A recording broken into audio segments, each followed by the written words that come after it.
Andrew, how likely are Fed officials to raise interest rates at the end of this year, and what data and signals are they looking for before pulling the trigger? So, Noni, in this statement, more so than others, the Fed was very direct in their language about the closeness with which they came to actually raising rates this time around. They actually inserted a few sentences describing that. They had not done that in the past. And actually this time around, you also saw 3 voting members of the Federal Reserve dissent, meaning they did not agree with the decision to not raise rates. Among those 3 included Eric Rosengren, who typically had been associated with a dovish stance, meaning he would support rates remaining lower for longer. So you can see they're getting closer to broader acceptance of the idea that they could move going forward. In terms of data points that they're looking for, Janet Yellen mentioned several times that they were pleased with progress made, particularly on the labor market front. She actually acknowledged that there has been a bit of a slowdown in jobs numbers. Rather than the 200,000 plus we had been seeing for the better part of the last 2 years, they've actually slowed around 180,000. And that's actually enough, more than enough to account for all the new entrants in the labor force.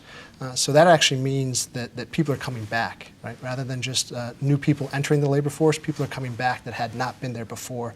So again, they're very pleased with that. So if you were to continue to see job numbers, not even at 180,000, maybe even 150 would be enough for them to justify a move sometime in December. And what about 2017 and beyond? Should investors expect 1 rate hike per year going forward? Depending on how much credence you put in the summary of economic projections, and these do change over time. They've actually changed again with the September release.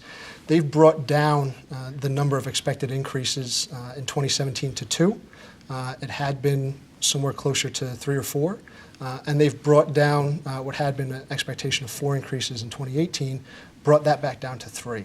Right? But we think in addition to that pace, it's also very important to look out at the longer-term terminal rate. So what is the rate to which they believe they're going to achieve, quote-unquote, equilibrium in the long term, right? That had started out as high as 4.5%, and maybe even as near as 2 years ago. That's come down in each one of these projections, such that now it actually rests a little bit below 3%, and we think that was very important to that end as well.